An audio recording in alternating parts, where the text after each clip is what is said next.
Do we have everyone admitted?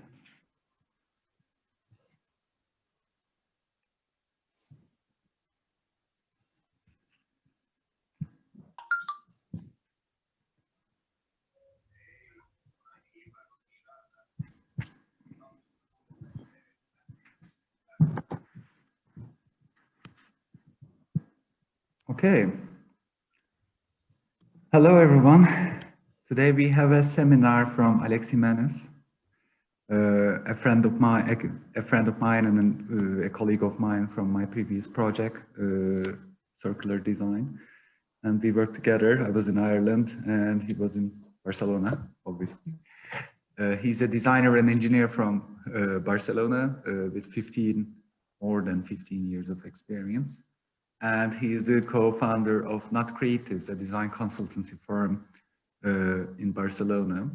And he is actually very experienced in integrating sustainability in most of the design projects that he has done. He also teaches at,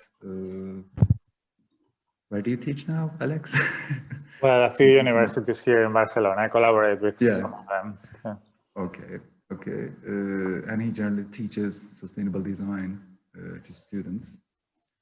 So he kindly accepted our request to give a presentation to you today, which will not only give more insights about how to integrate sustainability into the design process, but also maybe give you a little bit more context about the European context about the design work. So, Alex, thank you very much. The floor is yours. Okay, thank you. Okay.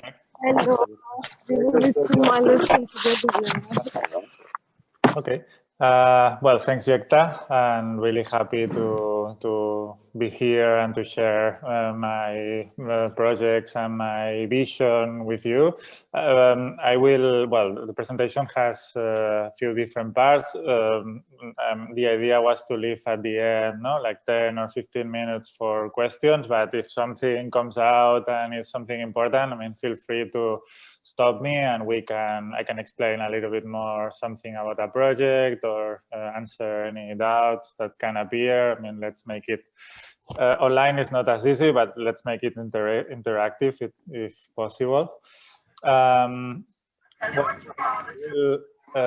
First, I want to explain you a little bit about our context, something that it's always important because it is always influencing you. We are in the opposite corner of the Mediterranean from you.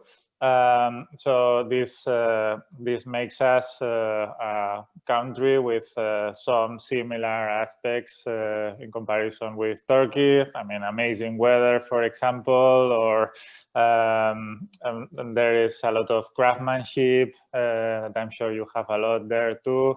I don't know, a lot of tourism and a lot of cultural similarities. No? From the other side, of course, there are some differences too. We are in a region in Catalonia that is one of the highest in terms of industrialization in Europe. But in the difference between Catalonia and Turkey is maybe that our companies here, the industry tends to be like small. We have a lot of industry in terms of numbers, but the companies we work with tend to have like, I don't know, 10, 20, 50 workers maximum. This is the average company here in Catalonia. In general, most of them are familiar companies. They come from the grandfather, then the father, and now you have the grandson managing the company. So we have, this is a typical company here, and it's amazing how, you see it all the time. I would say that 60 or 70% of the companies here are more or less in this way. Maybe I'm exaggerating a little bit, but it's more or less the situation. Well, Barcelona is a city that it's connected with design because of this high level of industrialization. Probably, also we are very connected with France. It's very near with Paris. So design has been since the 60s. So since many years ago, it has been an important discipline here in Barcelona. We have a design museum, not as well. This terribly ugly building that you see here is the Design Museum of Barcelona. So this is we have important designer organizations like DCD or FAD. So there are there is a good structure for design in Barcelona. Of course, it could be better in terms of investment or in terms of many things.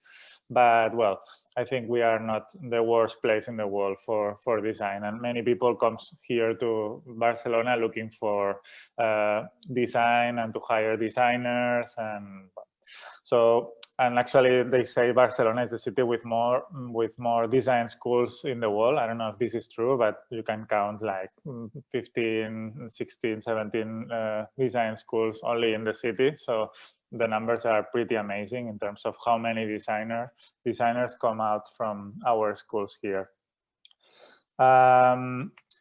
And well, we are located, our company is a small design studio located in Raval, which is like part of the old town. So there is like a big contrast, maybe we can say, between what we do and the area of the city where we are. It's mostly dedicated to tourism, bars, restaurants, and these kind of things. But we are like in the very middle of the city.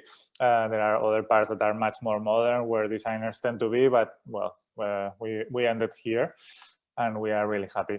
So, well, in terms of what we do, to show you, I will go like deeper in a few projects, but to show you like a super fast overview about what we do, we apply sustainability criteria in design processes. This is our main activity in the company, for many different sectors. Actually, there are designers who are like more specialized in lighting or in seating or in urban furniture or in specific sectors or in packaging, for example. But we tend to have a lot of variation between sectors, something that makes us a little bit chaotic, maybe. Sometimes people go to our webpage and don't understand very much what we do. So the connection between these projects is always the sustainability that we apply in every project.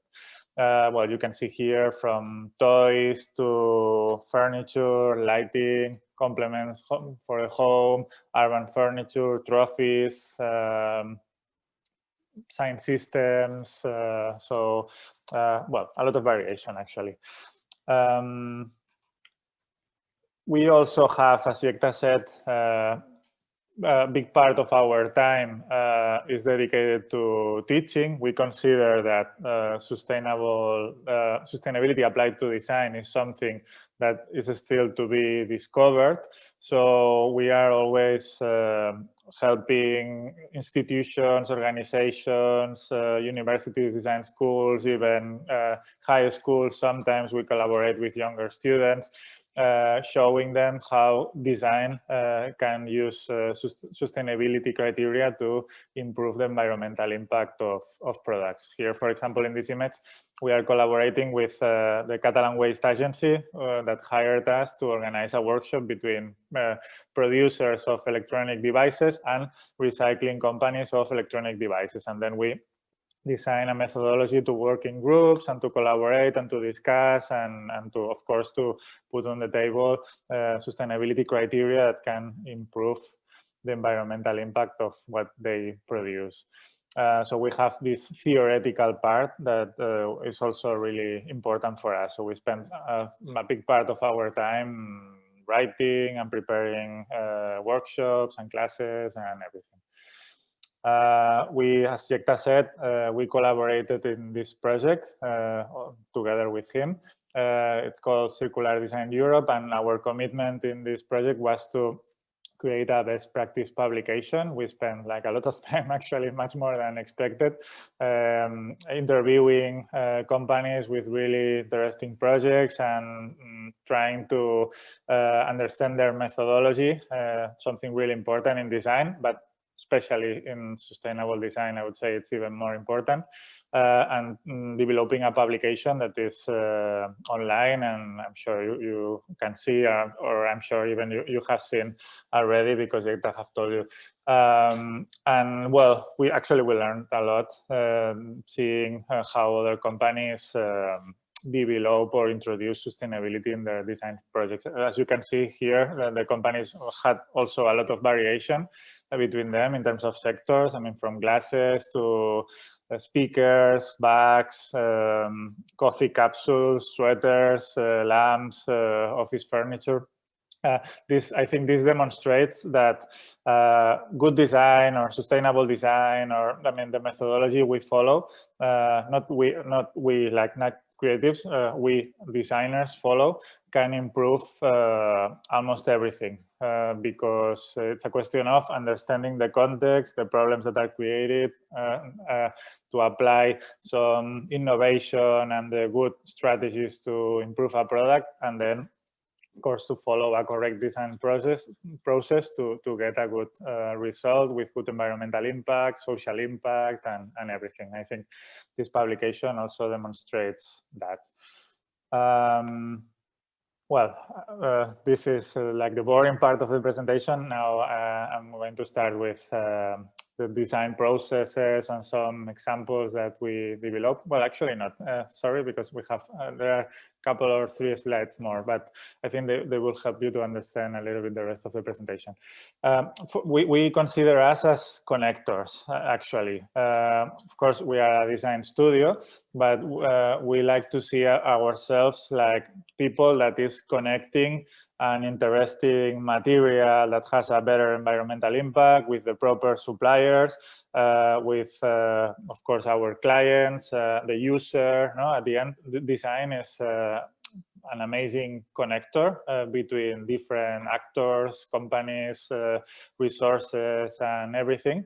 And this is actually one of the things we like the most, searching for interesting suppliers or materials and to apply them in commercial products, getting the good functionality, good aesthetics, and making our clients feel proud of what they are doing and reaching users, and this ability of connection is something that is critical for us, and it's probably the thing we like the most, besides, of course, designing and the creative part of the work, no? That it's also really funny or interesting to do. So, well, sorry, because the presentation has a weird mixture of languages. You will see some slides in Catalan, some others in Spanish, and some others in English. I will, of course, translate you what is not in English. I mean, at the end, I'm not going to explain about what is circular economy. I'm sure you know a little bit, at least. But at the end, well, we try to develop things that work well in this new circular paradigm where materials, components, and products don't lose any value, no? Along the time. So at the end, no, when seeing this this chart from here, this infographics, you see how maintenance, reuse, remanufacture, recycling, or reintroduction of biological materials, for example, are important, and this is actually what we try to do with our projects, to not to lose any value from the minute zero that we start the project until the project is reaching its end of life. This is another theoretical part, but at the end, you have to know that when designing, you are creating impacts somewhere. Sometimes they are direct impacts, sometimes they are indirect impacts. There are like these social or sustainable goals that we have agreed to reach in 2030, so in only 9 years.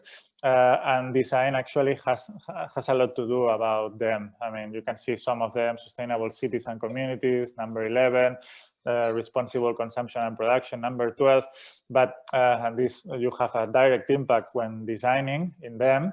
But there are also others like gender equality, for example, that, I mean, you can decide which suppliers are you working with, and these suppliers can have a positive impact in their workers, or even in the families of the workers, or clean water and sanitation. I mean, industries provoking contamination. So there are a lot of aspects that when being properly introduced in the design project can create positive impacts instead of the typical negative ones that we provoke from the minute zero we start our day until we go to bed at night. No? So at the end, it's a question of taking into account what you are provoking and trying to create positive aspects or impacts instead of the negative ones.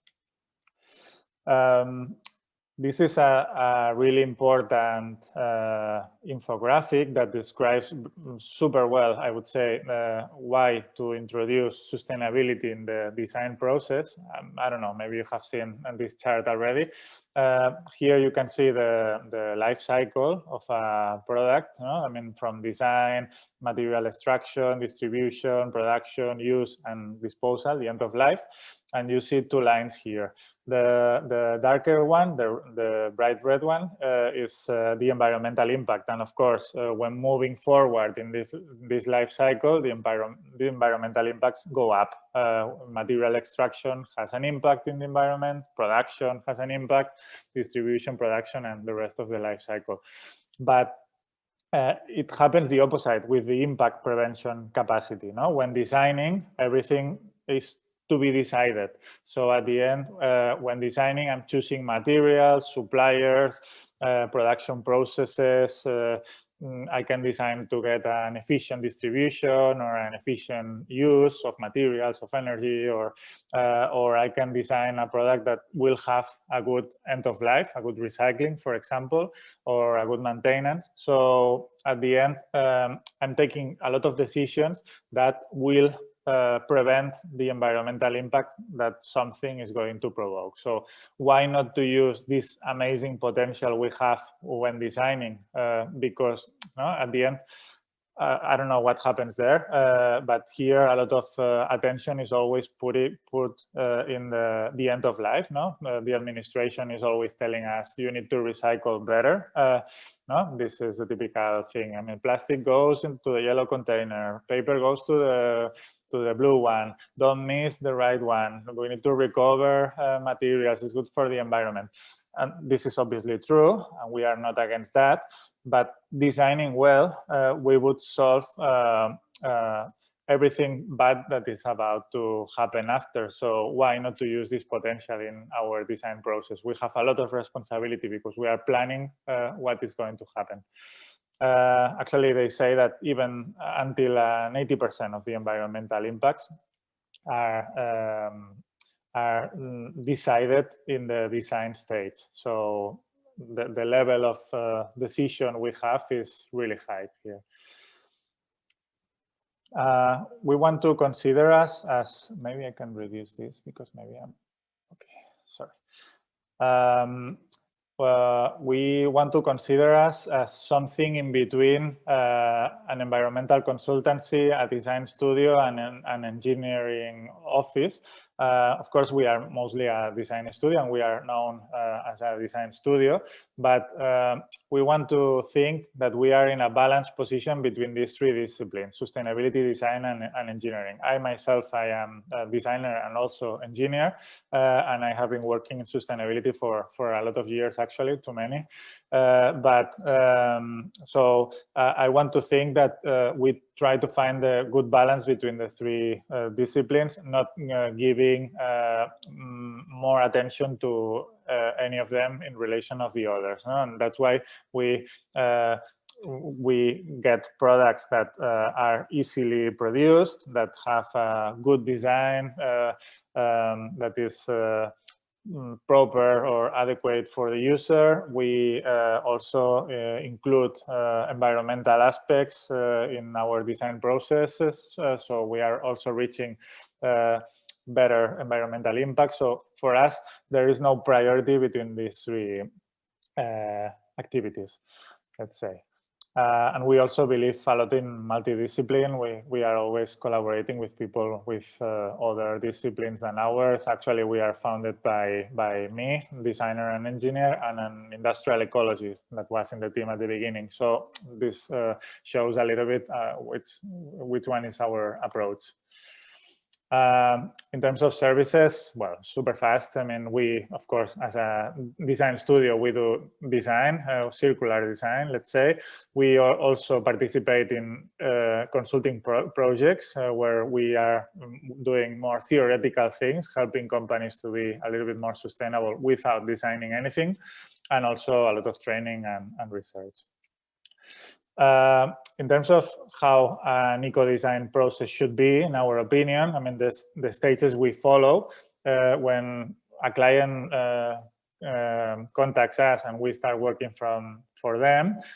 First of all, we study the environmental impacts. Then once we have understood what this product is provoking, we introduce eco-design strategies in order to improve these impacts.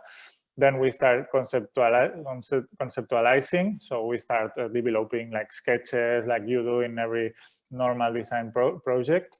Then we start with 3D and designing, technical development. We always help, or when the project allows us, we help the clients to produce properly. So developing like technical drawings, going to their suppliers, checking the prototypes, and trying to follow the project until the very end. And then again, when the project allows us, we measure the environmental impacts we are provoking, doing life cycle assessments and generating indicators to understand if this project is being better for the environment and in which stages or in which impact categories. Just to show you, I mean, this is finally we reached the point. I'm going to show you like a few projects in order to show you how we work. For example, this is actually one of the first clients we had in the company. We were helping this Grisbert company for 2-3 years. It was a really long project. And well, the idea here was to design an urban furniture range that was, I mean, the differentiation with other furniture ranges in the market had to be the sustainability. The client wanted an urban furniture range with a good environmental impact in order to differentiate their company with the others. So what we started doing was to analyze what was the environmental impact in urban furniture. We started reading and checking reports about urban furniture and trying to learn a little bit about the sector. I can translate to you. I mean, this is the environmental impact of an urban bench divided by the stages of the life cycle. And here you can see that boot, one of the biggest parts is the boot of the benches, of the seat and the back of the bench, up until 44%, mostly because the boot needs to be replaced every few years. It needs to be burnished. So at the end, something that has a much lower impact than other parts of the bench becomes the bigger one because, well, because of this high maintenance that it needs.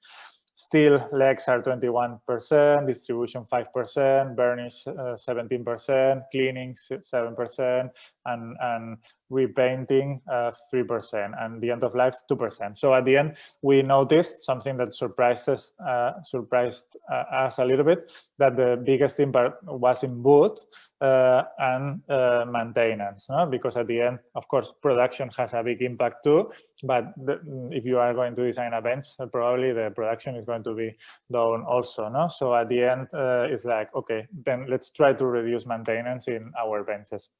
So we started checking the market, looking for materials to replace the boot. and we always create these charts, to help us to design. Here you can see a lot of a list of materials, recycled polypropylene plus polystyrene, a material that some companies were starting to use in urban furniture in that moment. The same with a steel reinforcement below. Sindrebut, that was a material actually produced in Turkey. That is a WPC, that is wood mixed with resins and plastics in a kind of weird combination, because then it has problems to be recycled. I don't know, FSC wood, for example, plastic mix, the materials they had in that moment. At the end, we also create some indicators. Do they have environmental certifications? Some of them had them, like the first one, the FSC one in the case of wood, for example. Which percentage of material recycled do they have? Where do they come from? What are the technical characteristics? What maintenance do they have? Functionality, recyclability, So at the end, we create these charts, we put like marks, and seeing everything all together, we have a tool that helps us to decide which one is the best material for a project. This is we did the same actually for the metal legs. In general, urban furniture uses anodized aluminum or galvanized steel, or painted steel. So at the end, the materials for the legs have also big environmental impacts because of the surface treatments they use. So at the end, we did a bench that has no maintenance, replacing wood by a recycled plastic with environmental certifications. It's a 100% recycled plastic that comes actually as a post-consumer recycled material. So it comes from the waste we recycle in our cities.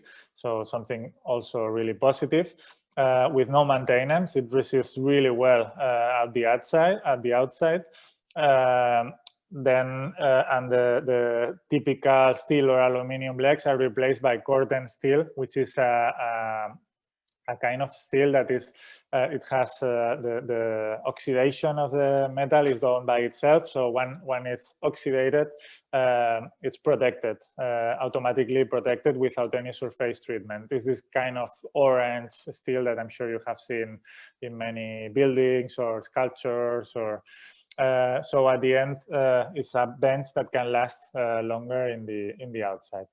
Every design decision has problems. This material is more flexible than wood, and that's why we had to put like a leg in the middle of the bench. We decided to make the bench a little bit longer because we had to put a leg. So instead of 1.8 meters, that is the average in benches, we reached 2.1, 30 centimeters more, but with a leg in the middle. But this is a design decision after you know the material you are using, you try it, and after that you need to solve the problems that the material has.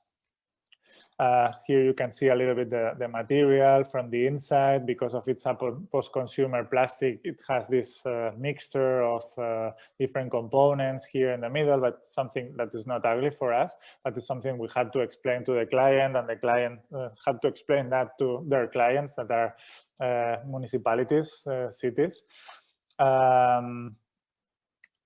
And then after, well, we designed two kinds of benches, beams, bollards. We designed the whole furniture range that this company needed. And after that, we measured the environmental impact with a life cycle assessment in comparison of the benches that the public administration was installing in that moment.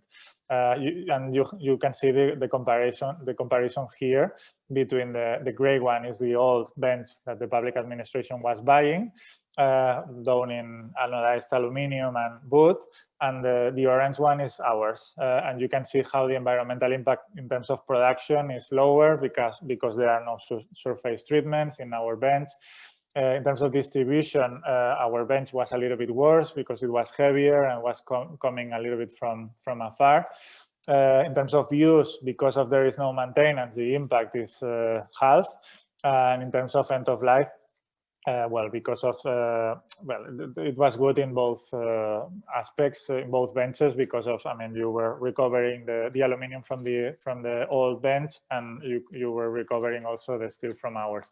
So at the end, we reached under our measurements, we reached a 36% lower impact in comparison of the bench before. No, so this is, you can see here a little bit about our design process. First, a lot of research, trying to find the right materials, then how to apply these materials, and prototyping and understanding what is happening. And then, of course, when the project is done, we try to measure everything that has happened, and then this is a continuous project. No, then these results can help us to introduce new design strategies and keep improving the project. Well, this is one of the bins we designed. Well, another project. Here in this case, yes? Someone wanting to ask something? Okay. No, I think somebody just unmuted herself. Okay, perfect. This is another urban furniture one that I will explain to you like really fast. This comes directly from an environmental problem. Granite and marble companies in Spain produce like a lot of waste. An average marble and granite company is producing around 1 ton of waste per day. So imagine at the end of the year. And the waste has more or less this size. It's like 15, 20 centimeters long, and I don't know, between 10 and 15 centimeters wide. And this is a really good quality waste that has no value, almost no value. No? So at the end, it was a pity for us to see this was happening. And we designed this. Well, with this design, we developed these cages that are steel cages that are filled with marble and granite waste. Here you can see them a little bit more. And you can combine these pieces like a Lego, creating this modular bench system with FSC wood in this case. We needed like longer pieces, so recycled plastic, it was not a good solution in this case. So we actually, when we did the design, we presented it to municipality, El Prat, next to Barcelona, and we created this system, this production system. We found a marble company that is like the yellow dot here, like in the middle of the city, more or less. We looked for a social company where young people was learning trades, was learning how to work with metal, with wood, how to solder, how to paint. So we put them in contact, and we found also with the municipality a place to install the urban furniture. So at the end, well, this is they were like finishing production here, and you can see the kind of young workers that were working in this project. And this is the result, the two pieces, the tall one and the small one. Every bench average, this bench, for example, I mean, this was like 100 kilos of marble, the biggest piece, almost 200 kilos of marble. So in this bench, for example, you have 400 kilos of marble waste that is used again in a functional product. So at the end, we say that with this project, you can see like the 3 benefits that we are trying to get with every project in a very clear way, no? Because we are using waste produced locally. The public investment is also directly applied in the same city. No, you are like helping a trade school in the city. You are like teaching trades to young people that maybe will apply these trades after, and this will help them to find a job later. And you are also putting functional pieces in public space that citizens can use. No? So there is like a triple benefit with our design, and we think that, again, this potential is really interesting, and when designing, you can reach these kind of things.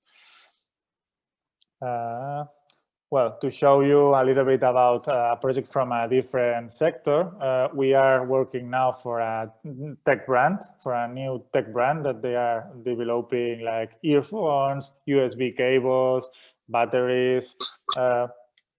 So, well, first of all, we started for this company like measuring their impacts. For example, their impact, their logistics impact, no, using programs to measure emissions, for example, and introducing the data of the products they are sending from one corner of the world to another. So we also studied their packaging, well, almost every impact that they are creating to understand a little bit how is their sector. We studied also which materials do they generally use in their products. It's mostly ABS, PVC, plastics that have a bad recyclability, that have a big environmental impact. We create, again, the same charts, combining like indicators for the different materials we can use for a project, no? So PVC, nylon, recycled nylon, PET, bio-PET, TPS, TPE, not all of the different materials. We study about their toxicity, their recyclability. Also, their price, of course, is something important, their carbon footprint, no? And we create these charts, we show them to the client, and with them, we take design decisions that help us to decide which materials are the good ones for every project. We introduce eco-design strategies, studying the impacts that these kind of products have around the whole life cycle, no? And in terms of, and then we apply strategies like don't use toxic materials for the materials of the products. Let's look for recyclability. Let's do a closed loop process. Let's try to use healthy materials for packaging with a good recyclability also. Let's try to design packagings that are optimal for transport. All of these strategies are applied. And at the end, the result that you cannot see yet, because this range is going to be presented this fall, so in a few months. Well, we have found suppliers that sell, after all of this research, we found that the right materials to go were like recycled ABS, recycled TPE, which is another soft plastic that you can see here in the joints between the hard parts and the soft parts of earphones and cables. RPET for the braided to protect the cables, packagings with a low amount of inks, and now we are like finishing the development of this range, including all of these new materials that we have found, having tried suppliers and everything. I don't know how much time do I have, Yekta? Maybe 10 minutes more, or? Yeah, go ahead, please. Okay. Good. And and this is another project that I wanted to show you. I mean, the process is always the same. And first to understand the sector and the impact that this sector is provoking, then we start like conceptualize. Well, we generate indicators to compare new materials, new solutions, and to take design and that will help us to take design decisions. And then we start the typical design process as you do in the school. It's exactly the same. And again, the difference is that at the very end, we do measurements to know if the result was good and in which parts of the life cycle, and we try to put like numbers to everything. This other project that I wanted to show you, is a furniture range. I will put the focus mostly in this armchair from here, that is called Noem Cal. That is a project that we develop by ourselves in the company. We have suppliers that help us with this, and the idea is to sell this armchair by ourselves in an online store that we are developing. Well, the armchair is called Cal because of this old guy that you see here in the image. He was maybe the first environmentalist in history.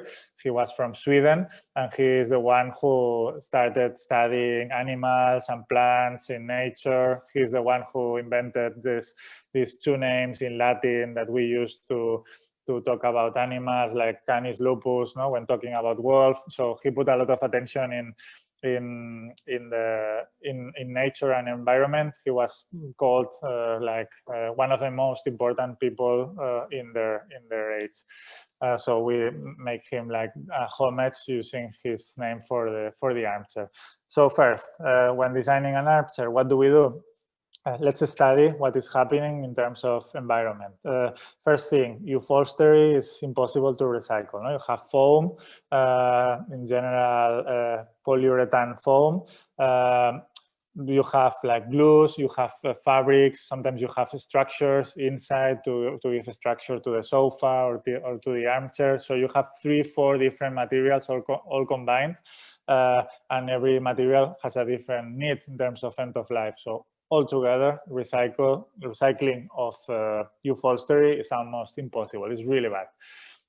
Another environmental problem that upholstery has is that, in general, sofas, mattresses, these kind of elements are really heavy and difficult to transport. And if you have moved from one apartment to another, you probably agree with that. No? They are always the most terrible pieces to move because of their size, their weight, and everything. And this is bad for the environment because they use a lot of material. They have a difficult maintenance. If coffee falls in a sofa, you are like in a big trouble, no? Because not every of them can have a cover that you can remove and wash, and even if you are able to do that, it's difficult because they are heavy covers, and it's not easy to open them and to wash them. So the maintenance of upholstery is really complicated, and also, well, no transparency. In general, when you buy upholstery, but when you buy almost everything, you are not knowing exactly the materials or the impacts that this product is having. So we wanted to introduce these 4 strategies: well, fairness, transparency, design, well, and way of life. So this idea of being sustainable at home, and we introduced strategies along the life cycle. No? So in terms of raw materials, we were about to use FSC certified wood, reducing distances between suppliers, with a flat pack design, so really lightweight products that come flat pack, so they are really easy to send. You can disassemble them if you move to a next apartment, so it's easy to transport your armchair. You can repair it because of it's easily disassembled. You can buy a leg, and if the leg is broken, you don't have to buy the whole armchair. You can just buy the part that is broken. This also helps to get a proper recycling. The upholstery is detachable, so you can take it out, you can wash it, pieces are small. So at the end, using this idea of doing a lightweight armchair that comes disassembled, no, you get a lot of environmental benefits. We studied a lot of references to here you can see like the full design process. We studied like a lot of references to understand which kind of armchair do we wanted to develop. We started sketching. We have pages and pages of different sketches to decide which one was the good one. We compared with the market to understand the ergonomy of this kind of pieces. Some of them are taller, some of them have a bigger angle in the seat, like this one from here that is a design classic. Some others are more like chairs, taller, with the ergonomy of a chair, and we wanted to make something like lower to read or to wait in a room, like when you go to doctors, you can sometimes find these kind of chairs at the entrance. We develop a 3D process using our programs, technical drawings. We started prototyping. We checked the whole range to see if there was coherence between them. We did some renderings, and at the end we developed these schemes that show us how is the production of everything. I mean, where are the suppliers, what are the distances between them, something that helps us to measure then the impact after the project is finished, all of the production processes. So it's good always when doing sustainable design to create lists, to create indicators that help you to decide and to help you to understand what is happening in every stage of the life cycle. Sometimes companies don't know exactly where the materials come from or what is happening with their suppliers. For us, it's really important the opposite, to understand absolutely everything to introduce the right strategies. We measure the environmental impact of every piece of this armchair. And because we didn't know, I mean, if this was hike or not, we compared this armchair, in this case, with other chairs. And now we need to compare it with other armchairs. But the spite is a bigger element than a chair because of it's like wider and a little bit longer. The environmental impact is lower. The carbon footprint of this chair in comparison of metal ones, for example, or injection plastic ones is lower because of the local production, because of the materials we use, because of the proper recyclability. And well, this helps us to understand that we are doing things in the right way, or at least in the way we consider is the right one. We also develop like instruction manuals. You see that our design process is not just to define the design, but also to create these instruction manuals to explain how do you need to recycle the product and almost everything. And we presented it in the London Design Fair 3 years ago, 3 years and a half ago. And well, it had a good result there, and people liked it. And here you can see how is the solution. Everything is with Velcro, so you can easily dismantle the cushions to wash them in case there is an accident. You can buy the cushions in a separate way, or the different parts of the chair also. And well, everything comes in a really, really lightweight and thin packaging, something that is really different with in comparison of other armchairs, even from IKEA ones that don't achieve this super thin packaging that can be transported by one person with no problem. Well, here you can see people having a look to the chair and touching it. Well, the cushion was something that people liked a lot. And well, this is everything from my side. I wanted to explain you a little bit about our philosophy and to show you some projects. Here you have, I think Jekta already has given to you our contact information. But here you have it again. We are in almost every social network, and you can find us easily. So happy to hear from you. You can follow us and see what we do.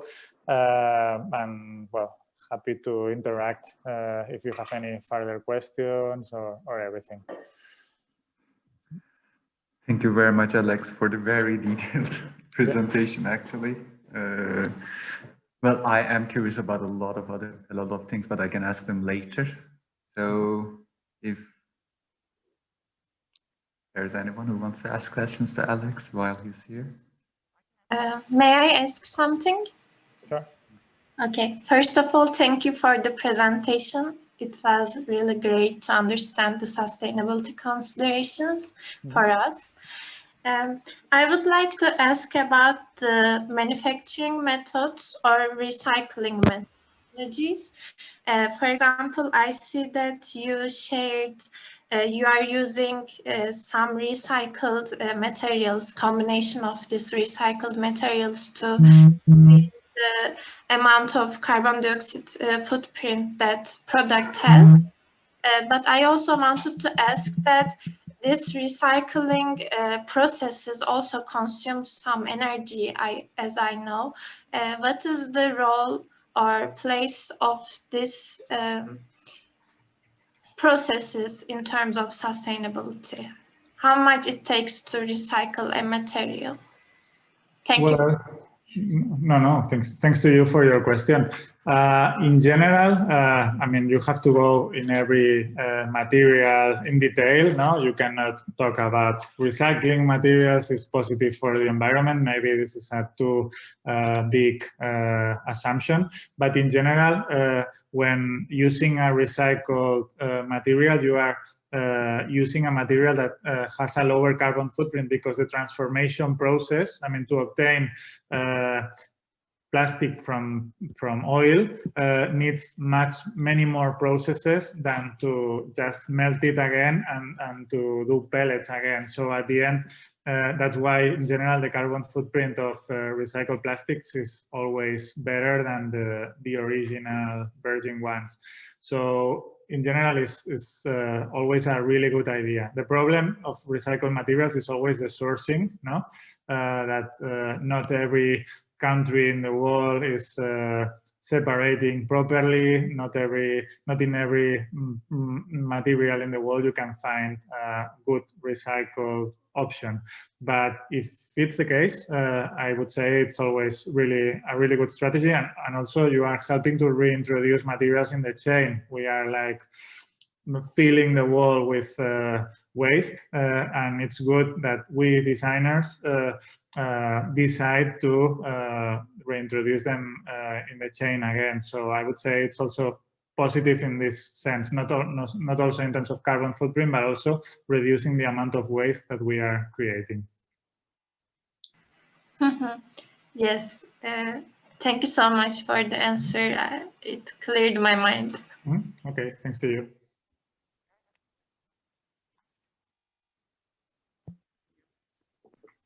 Yep, anyone else?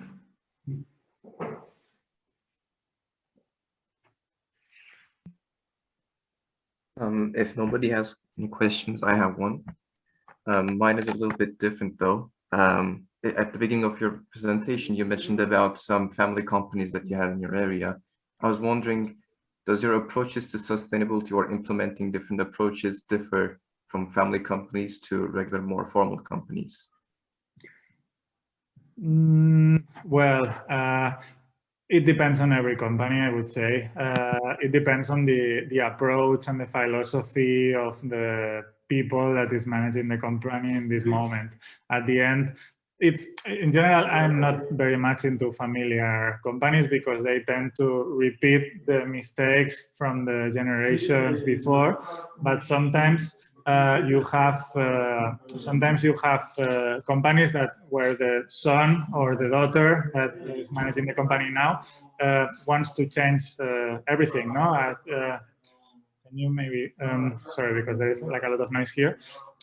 So it depends. I would say it doesn't impact if the company is familiar or not in the way that they are applying sustainability. It's more the core philosophy of the company itself or the changes they want to introduce, because this is the main thing. If they believe in sustainability and if they believe they can do things better or not. Being familiar or being a more professional structure doesn't make the point then.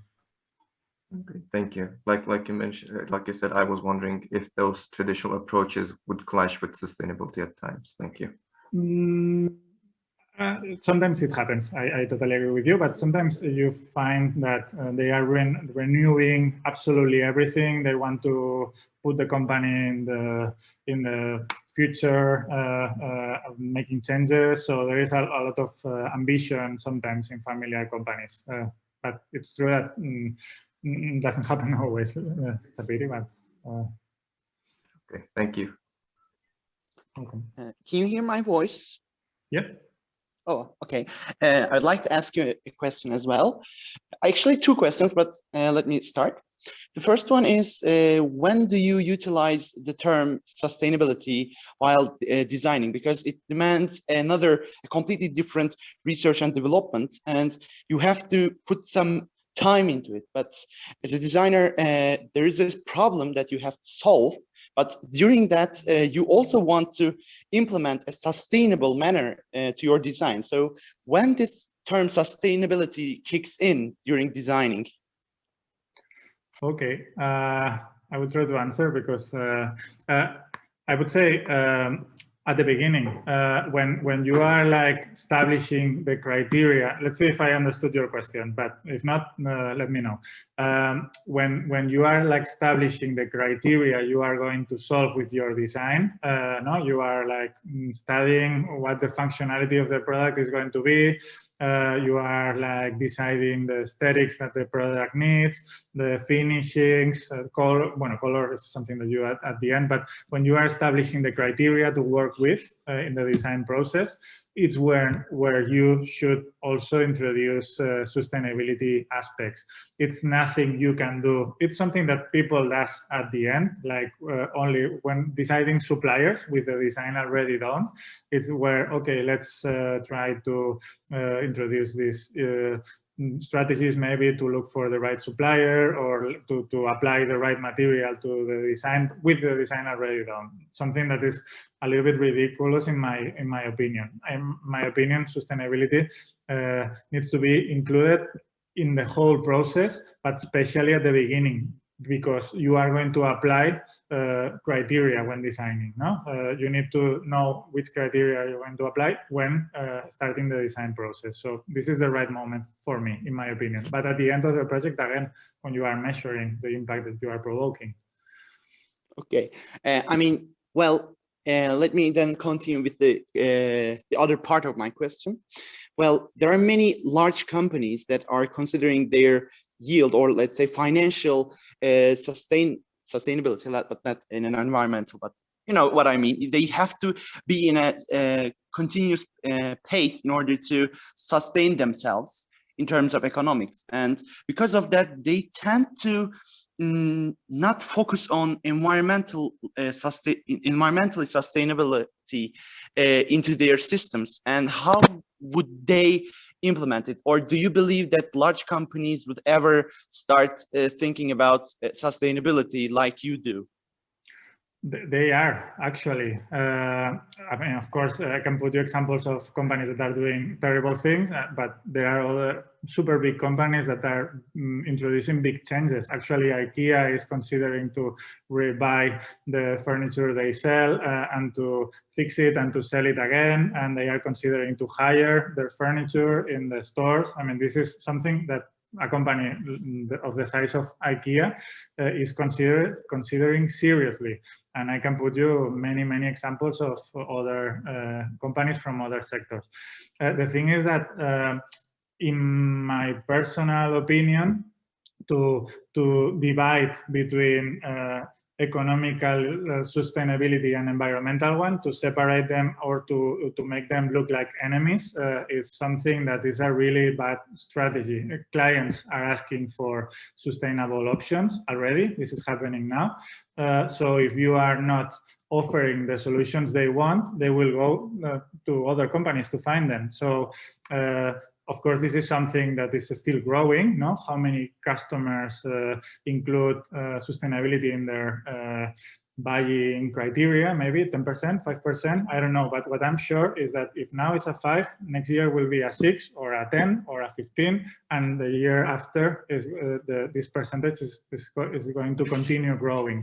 So at the end, if I'm a big company and I have a lot of clients and I want to project myself in the future, I should offer, or I should focus my company to turn the direction of a big company. Takes time, so they should start already. They should have already started.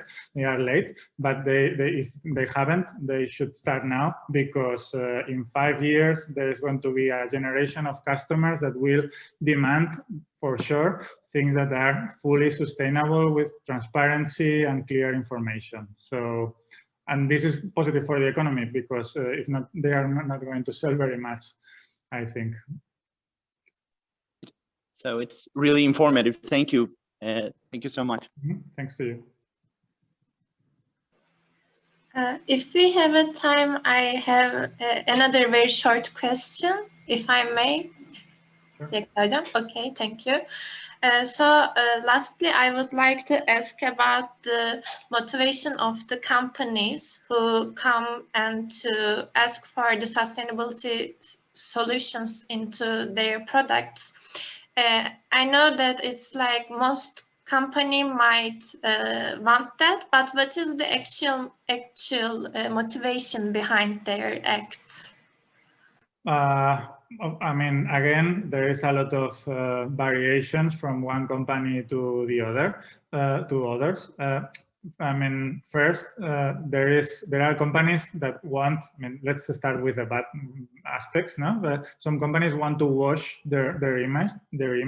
We call this strategy like greenwashing. They want to look more sustainable than they are, and they start doing like surface strategies to look a little bit better. But this is not actually super bad. This is sometimes the first step they take to go into sustainability. It's bad because it's something that doesn't involve like big changes, but it can be something at least. So question of image is one of the aspects for sure. Another one is the market. If the market is demanding sustainability, they need to offer more sustainable products. So they want to keep selling. Companies, they want to sell, they want to make money. So in sectors that demand sustainability, they need to introduce changes. And there are another group of companies that actually believe that they should create positive impacts. And this is, I speak with companies, and I'm sure you know some companies that introduce changes in their behavior, in their products, because they believe they have to. At the end, you have, as a producer, you have a responsibility, and you are supposed, I know it doesn't happen always, but you are supposed to provoke the most positive impacts in the environment or the society. And actually there, I know it sounds like utopia, but many companies like Patagonia, for example, really believe that, and they believe that they can create a positive impact in the environment and the society. And actually they make a lot of money because people is like, okay, well, these are the good ones, they are doing great, I want to buy their products. So it's also a question, at the end, it ends being also a market question and a question of money, but this is not bad at all, I would say. Yes, thank you. As I understand, it is a two-sided relationship. When the customer demands it, also the company shapes itself in terms of to encounter the market demand. And hopefully it will increase in the future. Thank you so much for the answer. Yeah, thanks to you. Okay, if there is one, we can take one final question before we finish. You don't want to take too much time of Alex. If you have time. May I ask a question? Yes, of course, Hocam. If there are no questions from students. First of all, can I ask one more question? Sure, Ezgi, go ahead. Thanks a lot, and thank you for the presentation. It was really inspiring. And at the beginning of the presentation, you talked about like sustainability is the main connection between like different variations, and like all the resources, companies, and materials are all connected to each other. And as we are students, we are a bit far from production methods, some resources, and the real life, and or etc. And how can we integrate sustainable design solutions to our projects?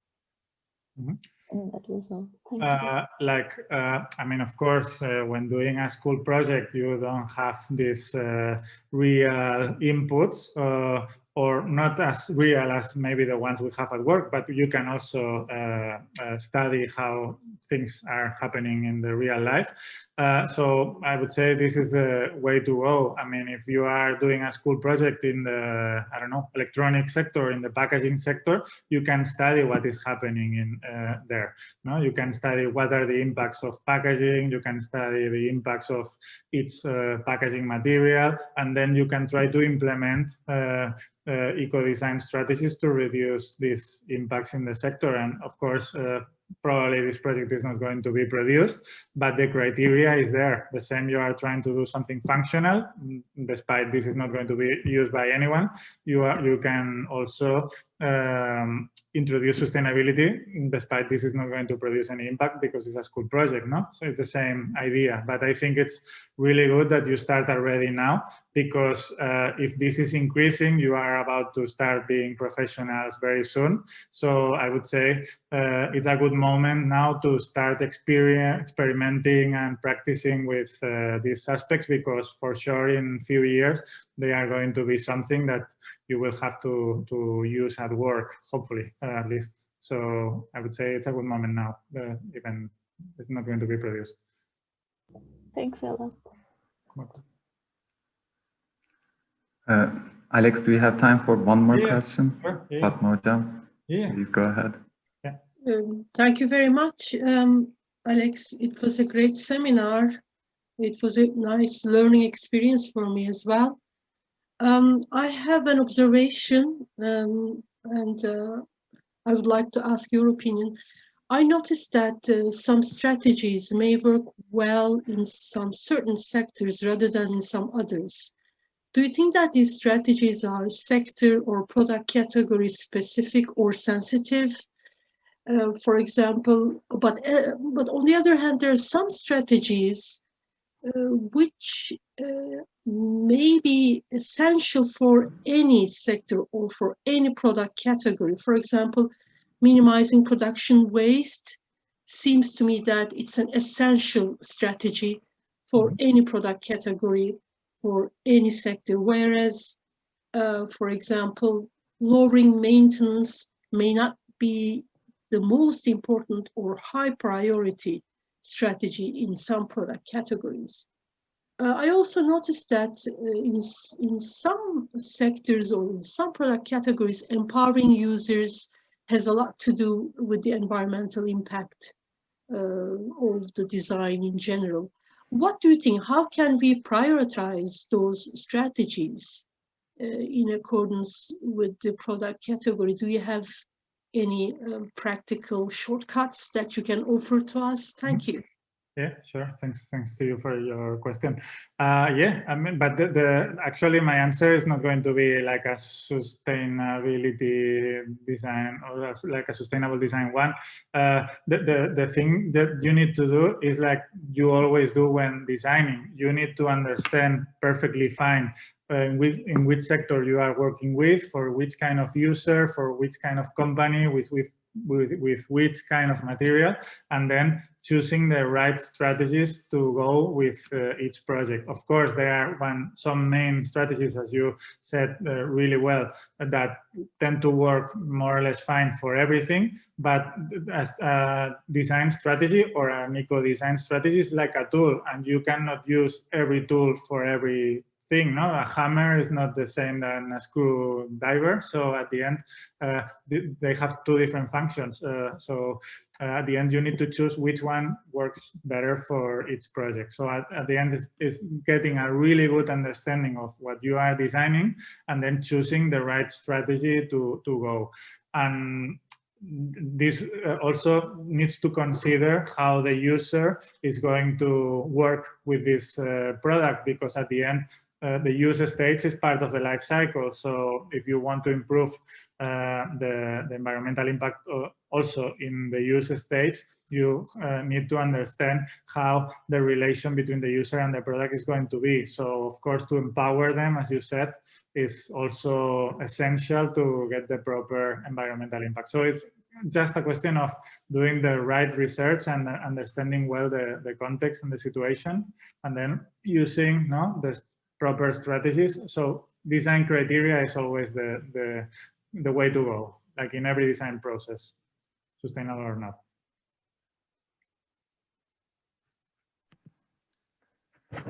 Okay. I would like to thank you, Alex, for the very detailed presentation once again. I mean, it was for me as well, it was very fruitful, and thank you very much for coming here digitally and then showing a lot of examples of how it is done in real life. Thank you very much. And I thank all of our students here. I hope you enjoyed this presentation, and I hope you learned a lot. Before we go, don't forget about the midterm assignment for next week. try to integrate as much as tips and tricks from Alex's presentation into it. So I guess that is it. If you have final remarks, this is the time. Otherwise, let's call it a day. Okay, well, thanks a lot to you. It has been a pleasure for me to and I really like this last debate with your questions. So I think you are in the good direction already. Good job, the teachers and the students, everyone. Thank you, thank you. All right, take good care then. Have a nice day. Okay, you too. Bye-bye. See you. Bye. See you. Bye, see you.